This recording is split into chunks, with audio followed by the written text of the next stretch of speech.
Think about the last sales call you lost. And think about, really think about it, and think about the real reason it happened, why it happened. Not the surface level reason, but actual deep reason. Why? And ask yourself this question. When the prospect went quiet, did you talk?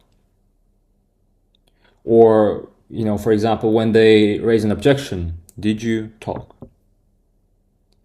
Now, when I was starting out and selling high ticket offers, like for my own marketing agency, I thought that talking is selling. Because if you think about it, of course you have to talk. Yeah? You have to build rapport. Yeah? You have to communicate. Now, there's some truth in obviously communication, yeah, and talking, but if you think about it, talking was actually just destroying every single sales call that I had. Because I thought if I'm talking, I'm building rapport. I'm being friends. I'm basically, I'm being friendly. And this way, if I'm friendly, they like me, and so they will buy from me. But yeah, the truth is actually like literally the opposite. Yeah. And one person taught me this principle. Yeah. This is my coach, literally. Yeah. And the name of my coach is that taught me sales, yeah, and with his wisdom, I was able to close multi 4 and 5 figures deals internationally. His name is Socrates, yeah. Yeah, 2,500 years ago, literally, this man taught me so much about sales. It is just crazy. Yeah, it's just crazy. And no one is talking about this. Everyone is trying to find some new fancy tactics, some fancy, Instagram objection handling phrases or lines. If they say this, say that.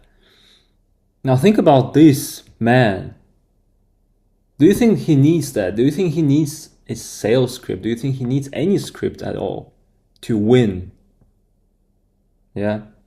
To win the debates without debating, to actually persuade people without persuading. Yeah? Just nonchalantly, and people trusted him, yeah? And he didn't even try to convince them. And what's the number one problem in sales? It's trying to convince. It's trying to sell, literally. Yeah? He sold without selling. And that's the beauty of it. That's the beauty of Socratic method. Yeah? And that's why it's Socratic sales.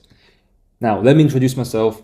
First of all, my name is Aslan, and in the last few years, I closed multi 4 and 5 figure deals internationally without any sales scripts, and helped hundreds of business owners with high ticket offers to do the same. Now, again, without any sales scripts, just by using the Socratic sales method, by understanding humans, how they work, how their brain says yes. Yeah. And again, it's been discovered 2,500 years ago. Yeah. Can you imagine? And again, it's not a new sales tactic or technique or objection handling line. Yeah, that's the thing. It's just, understanding the first principles of sales. Yeah. Of communication, of rhetoric. Yeah. That's the thing that you need to understand. Because no one likes to be sold. And if you're an entrepreneur with high ticket offer, yeah, this is a video for you. And in this video, we're going to go over why less is more, pretty much. Saying less will close more deals. Yeah. So let's start. Part 1, the story that changed everything. Yeah. Oh, this is so funny. This is so funny. Now I didn't understand what happened. Now, I had a sales call, yeah, and it was a real estate niche, and I was selling a lead generation service for a realtor in the US and in Canada as well. And I was running marketing agency internationally, and I booked this sales call, obviously through cold calling, because I've been calling hundreds of times every day. And I booked this realtor and I had a sales call. So I literally woke up, I think 3 or 4 minutes before the sales call. And guess what happened? I closed the deal. I literally, I didn't have energy to talk. I didn't have energy to do anything. Yeah. Before that, I was prepared. I even had some sort of script. Yeah. Like I at the very beginning, yeah, when I had a script, I was losing deals every single time, losing. I didn't know what happened. Then I stopped completely using any scripts, yeah. And this is one of these moments where I just literally, I woke up and I was there, I was present, I was aware. I didn't have any techniques or any lines or any questions prepared that I have to ask. I was just being curious. Like a doctor.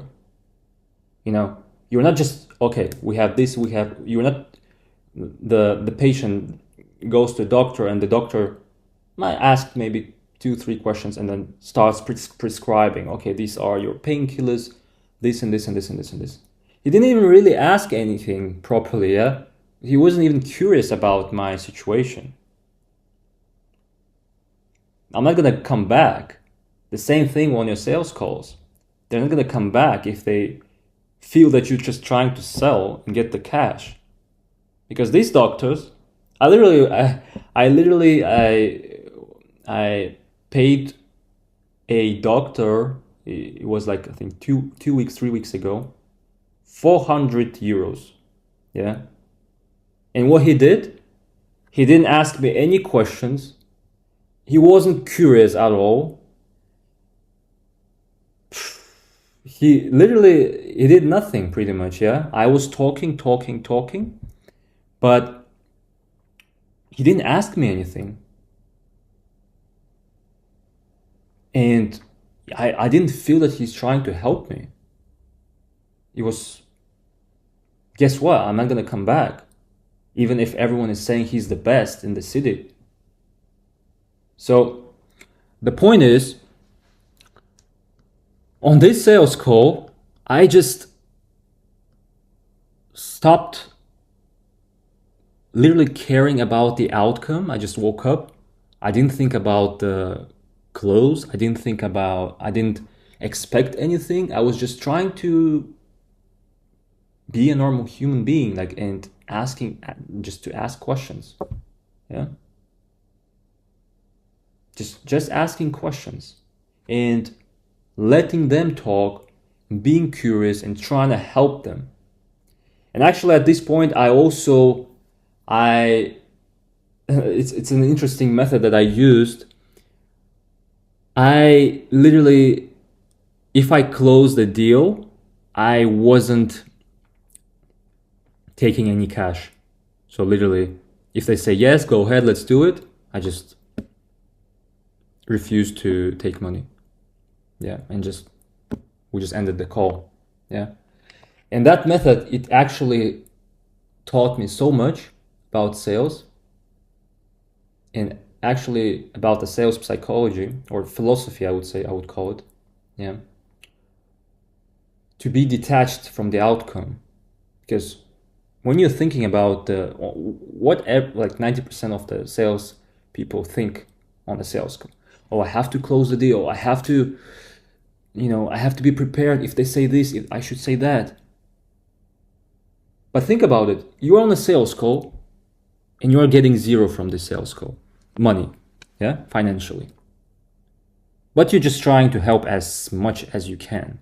You're trying to understand this person as much as you can. You're trying to help their business as much as you can without having anything from it. Of course, your sales, your presence will be different. Yeah. So I literally, when they went silent, I didn't rush to talk. I didn't rush to say anything, because most of the people, they listen to respond reactively.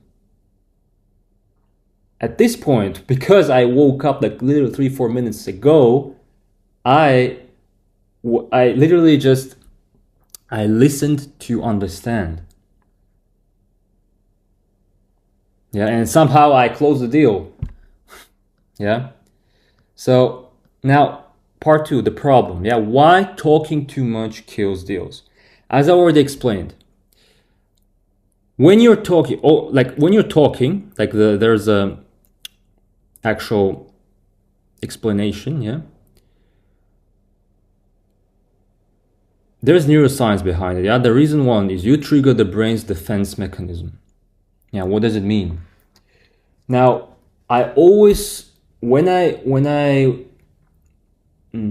talking about sales, I always refer to the brain's reactions, because it's not the person who makes a decision, it's the brain. And for some reason, this online, like the people who are, talking about sales techniques, handling objections, objection lines, and everything, they're not talking about the brain, but the brain is making the decision on a sales call. Yeah. Like, can you imagine if you understand the brain, how it works, how much advantage you get from it? And it doesn't really matter. It's even in your personal communication and for yourself. You understand how you react, how you make decisions, how you think, because it's the brain who is buying the product or service. So you have to understand how it works. Now, the reason one, brain's defense mechanism, amygdala. Yeah. I always refer to amygdala. Yeah. So amygdala is the part of the brain in the limbic system. Very, very, if I explain the brain in general, like in very general terms, we have 3 parts. We have reptilian brain, we have limbic system, and we have the neocortex. Now, the amygdala is in the limbic system. Reptilian brain is our pretty much ancient brain, all the reactions, fight or flight or freeze. This part is also like the fight or flight and freeze is connected to the limbic system as well, but the limbic system is pretty much the emotional brain. And that's the most important part. Yeah. Because when we make a decision, or when your prospect is making a decision on a sales call, if you're talking a lot, first think about it.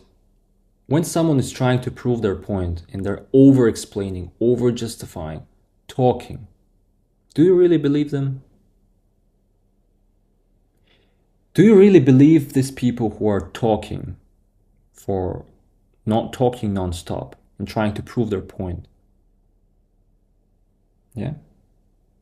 Then the question is, subconsciously or consciously, why, if they're so confident about their statement or about whatever they do, why are they so emotional about it, or why are they so reactive about it, or why are they justifying it so much, trying to justify it? Because if you know X is truth, you wouldn't be bothered. You wouldn't be. Of course, you would, if there's a debate, of course. But still, even in a debate, you don't even need to talk too much. Yeah. If we think about the Socrates, you're asking questions. You're trying to understand the position of the person in front of you, and then you're asking questions to maybe let them think or rethink or reframe their position. That's the beauty of it. And the thing is, the neocortex is the smart brain. Pretty much, we could think that, okay, it makes the most important decisions. But everything is filtered through amygdala, and sometimes it doesn't even reach, or it's 1-2% of the information is reaching the neocortex. So you think about it, almost like over 90% of the decision was made by the limbic system, by amygdala, by the emotional brain.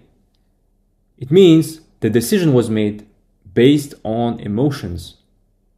Yeah, and there was little logical reasoning behind it. And we all know that as humans, sometimes we do something and we regret about it. Why? Because we were emotional. Yeah. And when we are the next day where we are not emotional anymore, now we regret about it. Yeah. Reason 2, you create cognitive overload. Now, when you are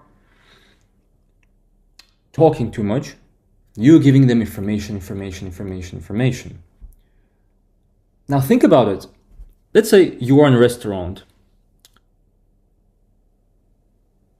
and you have, let's say you're going to a steakhouse and you have 100, or even let's say 100, you have 100,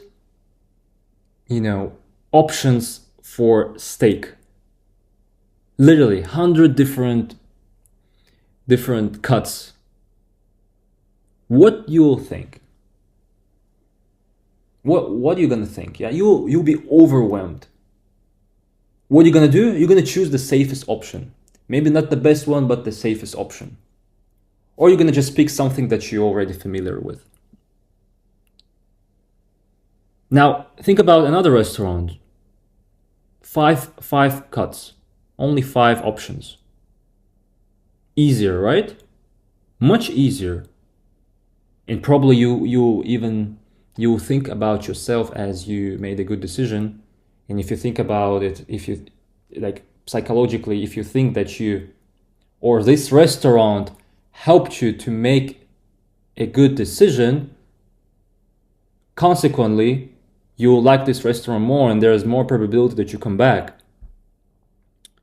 Yeah, of course.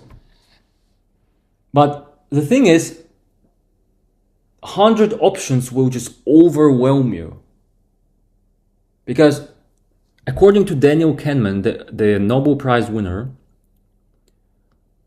we have system 1 and system 2 of thinking. So we use either system 1 for thinking or system 2. And system 1 is fast, efficient system that, for example, when you're driving, you're not thinking about it anymore. You're using system 1. When you learn how to drive, or let's say manually, the manual, you had to think about it very actively. Yeah? Then it becomes automatic, and then you're using system 1. But when you were learning that, it was very cognitively demanding task, right? Think about it, remember. But then it's easy, you're not thinking about it anymore, it's just subconsciously. That's the system 1. Efficient, fast. System 2 requires literally cognitive power. Or when you are learning chess, you're learning some sort of opening. Yeah, I assume that you understand the chess rules, but in chess, You have the opening and you're learning the opening. And now look at these grandmasters that are just, they're not even thinking, they're just playing this because they play that so many times, and they literally learn that by heart, so they don't even need to think about it. That's the difference.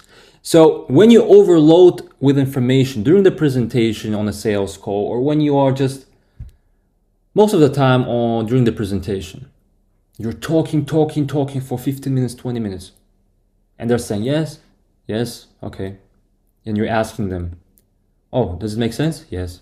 Does it make sense? Yes. Okay. Now, presentation is a different topic, but during the presentation, you want to have a dialogue. You want to ask them questions. You're presenting, okay, this is how we run the ads, this is how we do this, and how do you think it would complement your current system of, let's say, running ads, or how do you think it would complement your marketing, marketing strategies that you have right now? Whatever you were talking about them during the discovery part, you're just using this information, yeah? Because there's no script. You don't need any script. Yeah? So you overwhelm them with information, and now when they have so much information, you offer them 5 packages, so many features, the offer is so complicated. Sometimes is even the less fancy your offer is, the better it is selling, literally, without using, oh, we do this, we have bonuses, we have special gifts, we have this. Just keep it simple and valuable. That's it. Einstein said, simplicity is genius.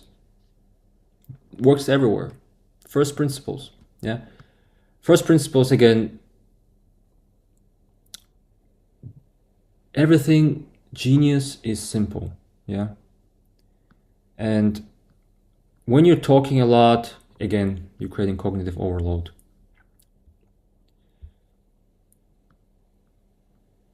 Now, reason 3, you take away their ownership of decision. Now, if you think about it,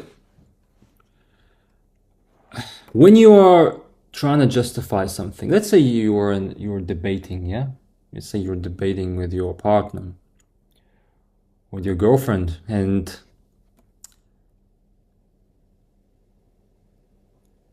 instead of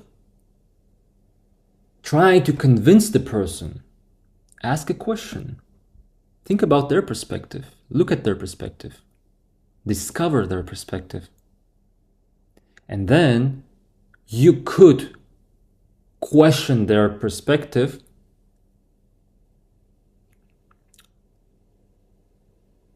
more effectively than if you would just try to convince them without truly understanding their point or asking any questions. Just saying, okay, this is true because of X, Y, Z. No. If your girlfriend is thinking, okay, we should go to this restaurant, and you think that you should go to the other restaurant, it's not gonna work if you're gonna say, let's go to this restaurant because of X, Y, Z. Ask her, why do you think we should go to your restaurant? Oh, because there's this is an Italian restaurant, they have best pasta in the world, it's so good. Okay. Now you understand the perspective better, yeah? Maybe because now you think, okay, now do you want Italian food? Yes. Now you understand that it wasn't about the restaurant. Maybe your restaurant is good, but she wanted Italian food, and you understood it by asking 2 questions. Yeah. Of course, you could go deeper and ask her, why do you want Italian food today, or why any question, yeah. You can always go deeper with these questions, yeah. But obviously, you don't want to also sound weird and asking weird questions. You want to be strategically. You want to be strategic with your questions, yeah. Because you can always use Socratic method. You can always ask the questions. But you don't want to sound like an interviewer, or you don't want to go deeper if it's not necessary to go deeper. That's what I meant. Yeah. So, yeah, now you understand. Your restaurant was Chinese restaurant and it is good, but she just wants Italian food. Yeah. Or if it does, if you understood that it doesn't matter, then you could ask, okay, what do you think if we would try Chinese food today? What do you think? Oh, I think maybe also good, also fine. So what if we would go to the Chinese restaurant and try this and this and this and this, and then maybe next time we could try the Italian, because Italian is everywhere, whatever, yeah. So you get the point. Let them think. Let them make a decision that works for you. So they have to think that they made a decision, but it actually you help them, or you're not you again, we're not convincing you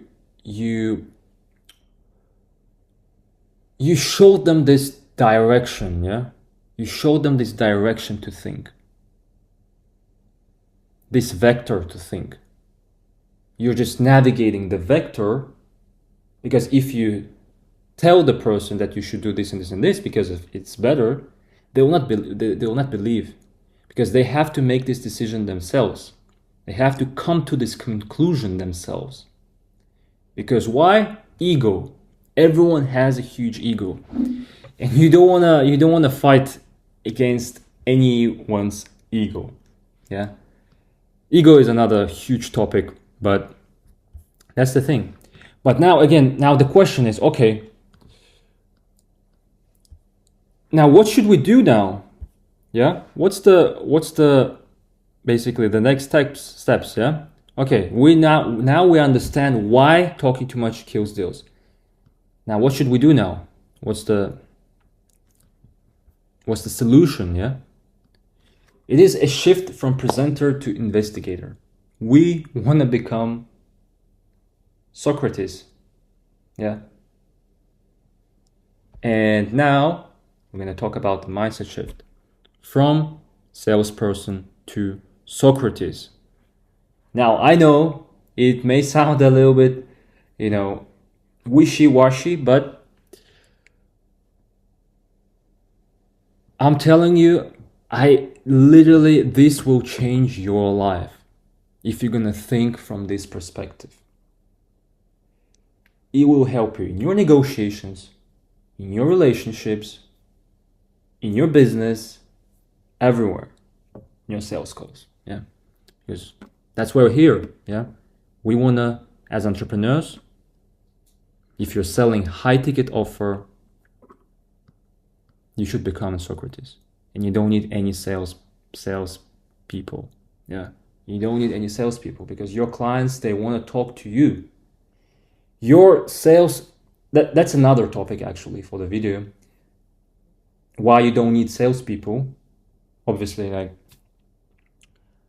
if you are,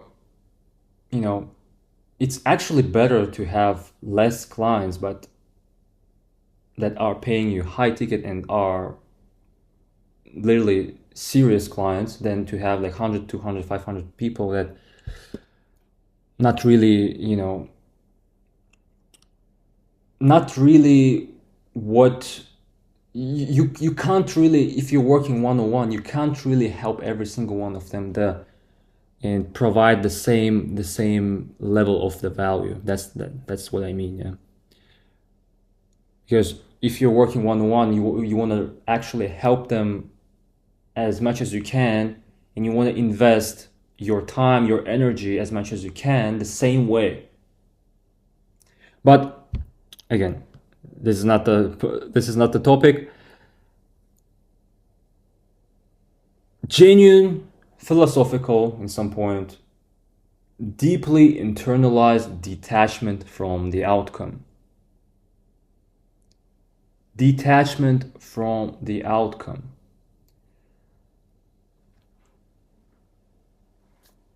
That's the first step. Don't think about the cash. Don't think about the close. Don't think about, oh, I have to get the money. I have to close this deal. If I want to hit my goal, I must close this deal. No. Just think about it. Okay, I want to help as much as I can. That's it. I'm going to help this person as much as I can and then offer him my solution. And if I see that I can't help them, I'll just let them know and we'll go separate ways. That's simple. You don't need to convince anyone. You just go and just do it. Yeah. Now, this detachment creates a different atmosphere on a sales call. Now you're just being yourself, you're being authentic, obviously professional, understanding all the first principles, sales principles, asking good questions, but you don't care about the outcome. That's it. You're not expecting anything from anyone in return. You're just trying to help these people as much as you can. And for example, even right now, like, I'm not expecting anything. I'm not expecting millions of views. I'm not expecting any followers. I'm just recording this video, and even if I was able to help one entrepreneur, that's enough. Yeah. And the same way, you're different when you don't have any intentions, you don't have any outcomes. You just not, of course, you have the intention to help, but I meant like the outcomes or any expectations, results. Just do what you can the best way and you'll get the results. That's just the logical consequence of it. So again, for example, think about like a doctor, yeah? Being curious. Not just trying to prescribe something for the sake of prescribing and just getting the money and that's it.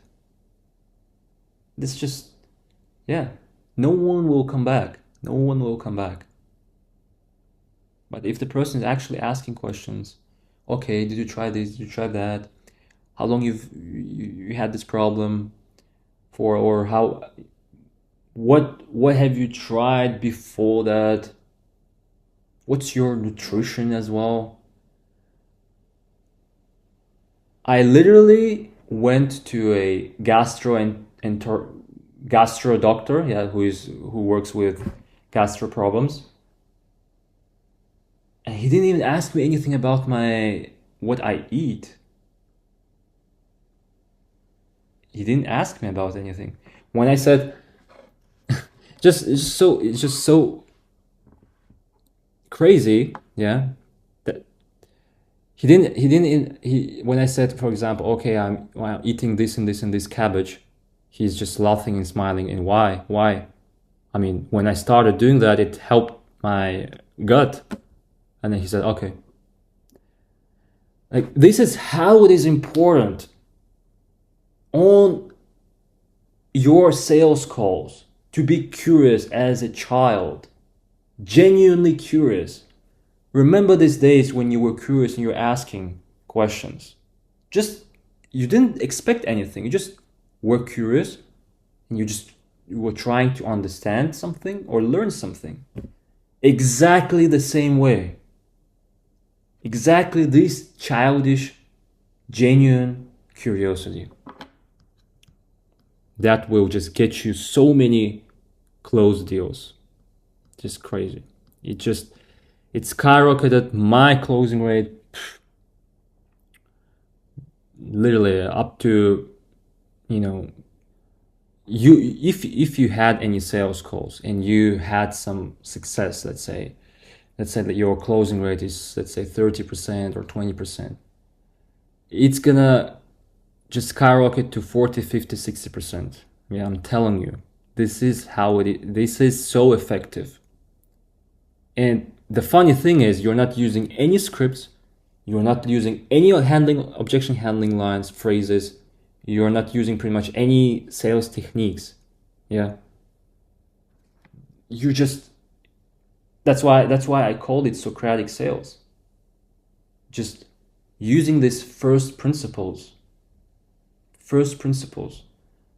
and just being yourself, being authentic, being present. Now, part 4, 6 practical shifts that you can implement right now on your sales calls. Literally, don't need any preparation, just be aware of that and train it. Of course, it's a muscle. Even the Socratic method, yeah, Socratic, Socratic philosophy, and it takes practice. Everything great takes practice. That's obvious.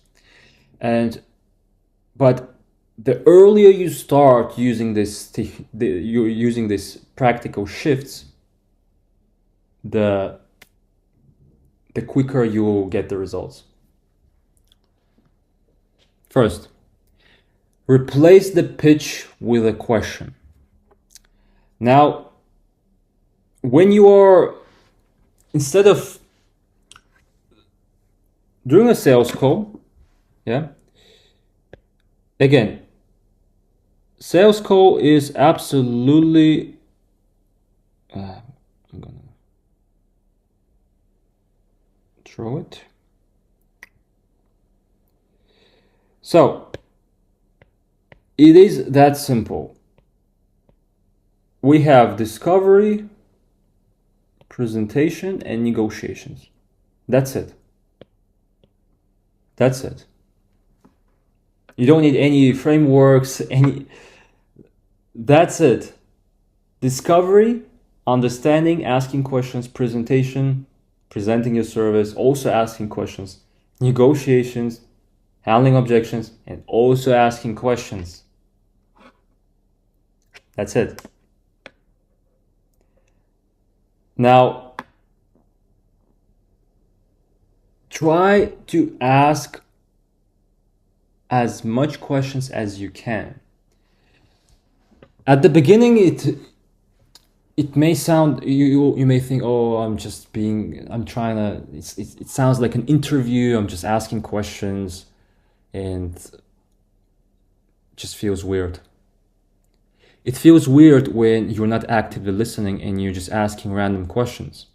But if your questions they feel natural. Why do they feel natural?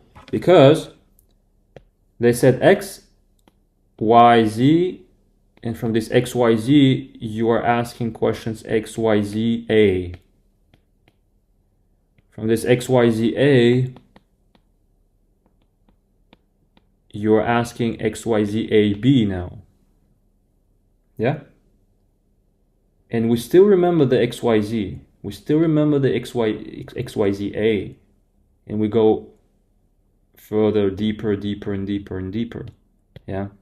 We go to this iceberg.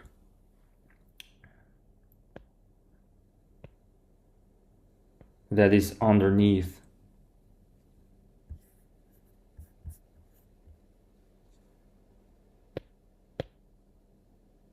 This is what we're interested in, this part. And you can't get this part if you are the person who is talking. Simple. Because of the, again, amygdala. If you're talking, you're trying to convince, you are trying too hard to justify something. Amygdala fires. And they're in this defensive mode. They activate this defensive mode. which is, yeah, you don't want to activate the defensive mode. You want to make it as simple as possible, as digestible as possible.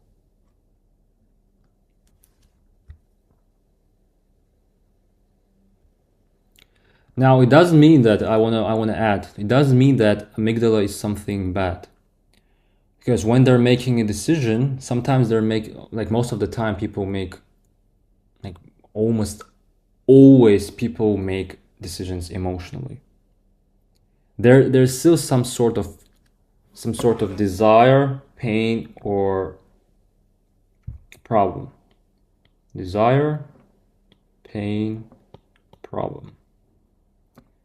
Now you may think, what's the difference between pain and problem? The pain is actually the iceberg. This part is the pain. Here is the problem, the surface level problem. Let's say, oh, we tried to run the ads, but it didn't work out. Problem is they can't run the ads. But what's the pain? The pain is they were running the ads. Why? Because they're not getting enough revenue from referrals, or the referrals are not consistent. Okay, and why do you think referrals are not consistent? I mean, yeah, because maybe, yeah, we have to improve our service.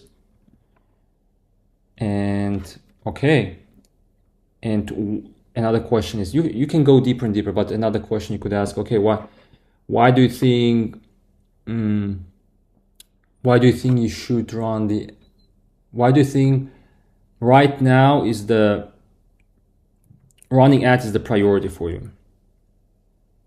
Okay, I mean, because, yeah, we need to make money, or otherwise we will go bankrupt. Yeah. So now, from the problem, you actually understood the pain. The pain is they have to make money, because otherwise they will go bankrupt, or any other critical pain point. Yeah, it's just an example, but this is just how it works. So you start from here, and then you go just deeper and deeper. And the more information you have, the better rapport you build automatically. Yeah. Now ask the next question, and always the next question. Literally, the best analogy that I could find is literally peeling the onion. You have this surface level onion, and you are just peeling, and then you get more and more and more and more. That's just literally how it works. Most of the salespeople, they just peel once and that's it. But you should actually go deeper. So the meaning is, as I explained already. Also, this part is also during the presentation. When we're pitching during the presentation, we want to present something as simple as possible, as short as possible, but also add a question. Okay, this is how we're running ads, because you mentioned that you tried something, it didn't work out. Now, how do you think you would implement our XYZ system or XYZ ads to your current system, or to your current way of running the ads? Oh, I mean, it's good, it's pretty good, I would do this. Maybe, maybe I don't need this part of your system, but if we add this and this and this, it could complement pretty well. Okay, now you got more information. Now you know what they don't need from your offer or from your service, or what they do need. Again, the more information that we have, the more leverage we have. It's just literally what we have. We need information. That's the only thing that we have as a leverage. If you don't have any information, you're just pitching like a doctor, just prescribing without understanding anything, guess what? You will lose your patience. Use the Y ladder. This was the perfect example of the Y ladder. Yeah. It's just literally how it works. Great example. I want to buy a drill. I want to run ads. Let's say you're a marketing agency and you're selling this service, this offer. I want to run ads. Why? I want to buy a drill. I want to make a hole. Why? To put up a picture. Why?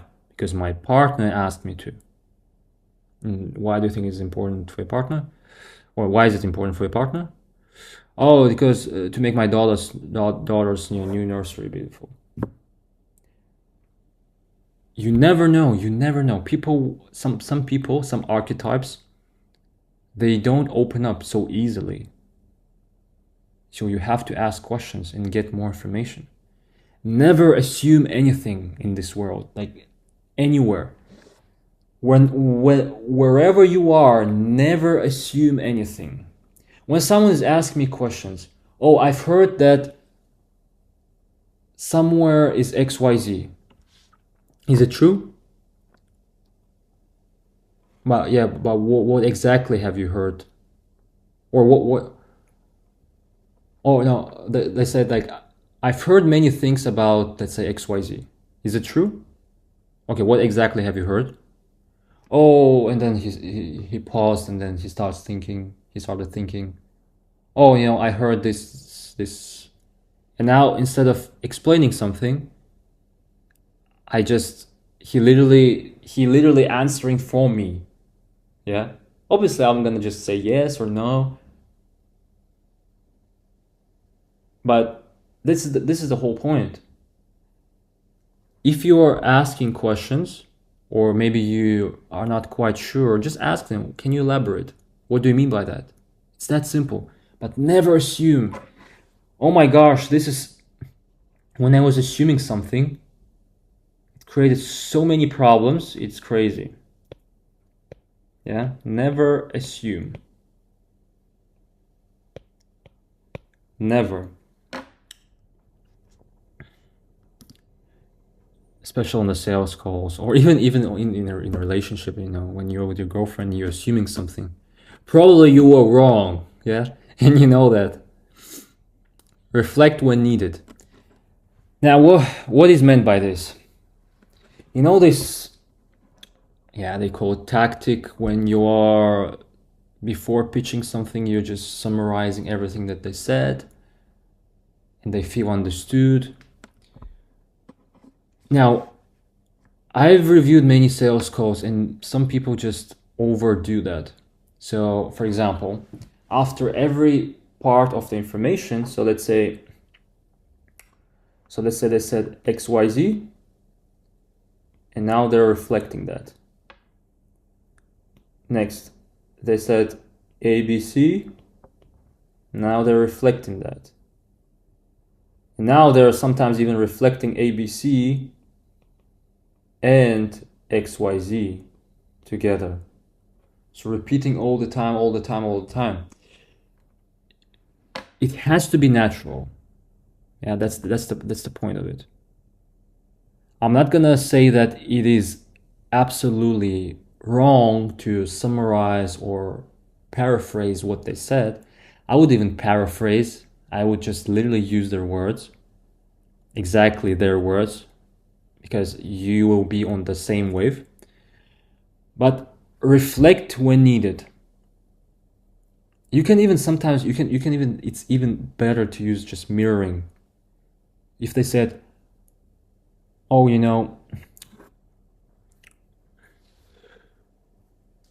we are running ads and it didn't work. It didn't work? Yeah, it didn't work because of this and this and this and this reason. Yeah. So this is the mirroring.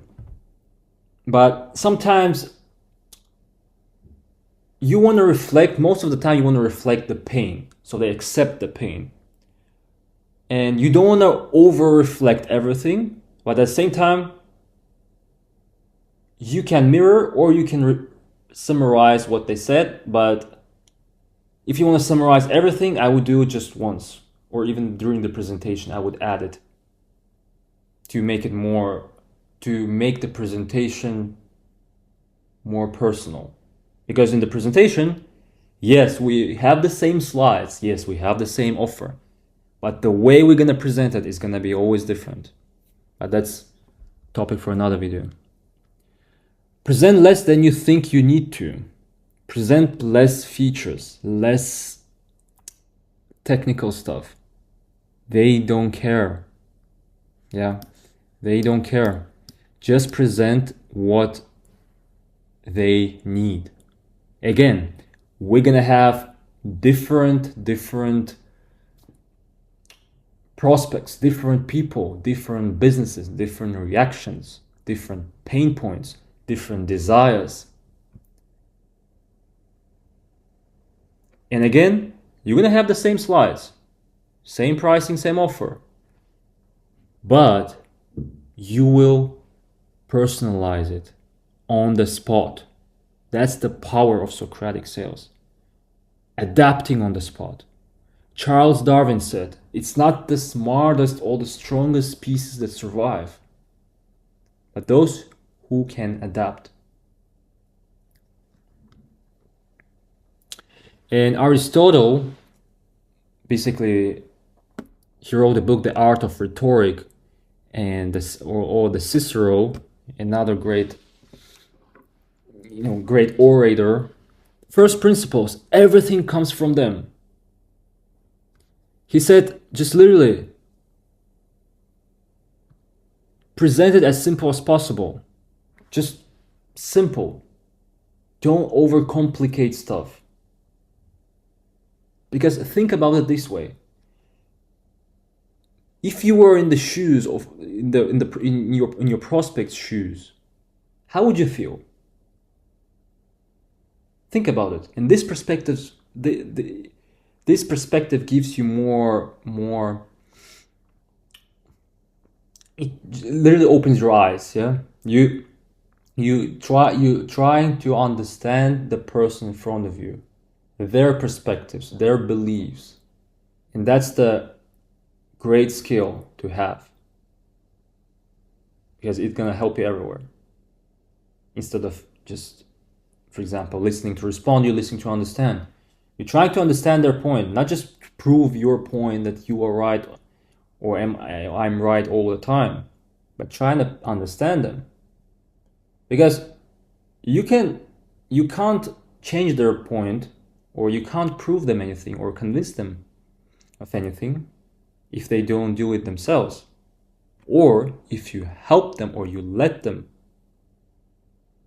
to come to this conclusion, and you're just giving them some direction, like a map. You're not forcing them to go this way, but you're just showing them some. It's like when you're driving somewhere, yeah, and you have the map, the driving map, and let's say the Google Assistant, and just tells you, okay, go, drive straight, then right, whatever. But you know that you know how to get there. But it just gives you some directions, and maybe you'll follow, maybe you'll not. But the better, like, it's just a surface understanding. But if this assistant would ask you questions somehow, it's impossible, but it doesn't really make any sense. But if they would ask you questions, now you would think, okay, maybe should I stick to my way of going to this destination, or maybe I should, This is how it works, yeah. And the last one, but not the least, say the price and shut up. Say the price and shut up. That's it. I'm not gonna add anything to that. Let them process. Again, if you're trying to justify your pricing, saying, oh, we have these features, or we're better than our competitors because of this and this and this. First of all, maybe you're selling something for 5K, 10K, 15K. it's a pretty big decision, yeah, for the prospect. Let them think. Don't try to don't try don't push them, yeah. Give them time to think. Even 15 seconds. Silence. Silence. And it's not an awkward silence, it's a strategic silence. Silence that will help you not just when you're saying the pricing, but also during the discovery. When they say something and you think that they ended their thoughts, but then you wait for 4 or 5 seconds, they actually have something else to add. But if you would interrupt them, if you would have interrupted them, you wouldn't have gotten this information. Crazy, right? And that's a life hack forever. Give people 3, 4, 5 seconds max.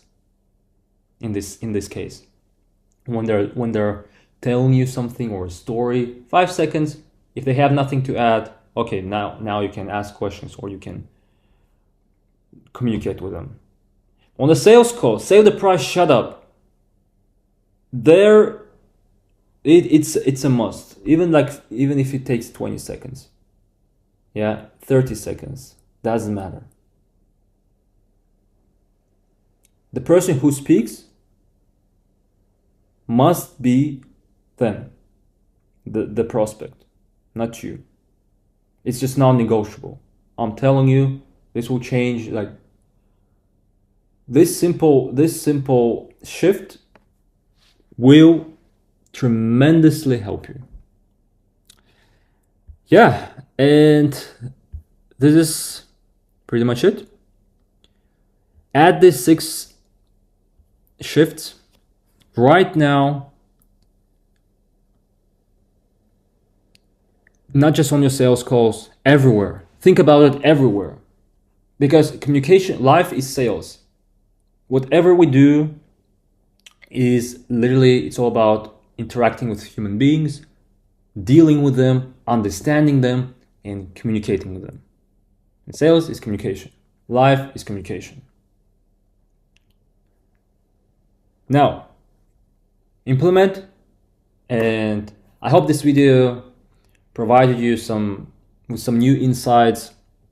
And if you think about someone who might benefit from it, share with them, because this way it would help to grow the channel. And I would appreciate your like, your comment, any ideas. Yeah, we're here to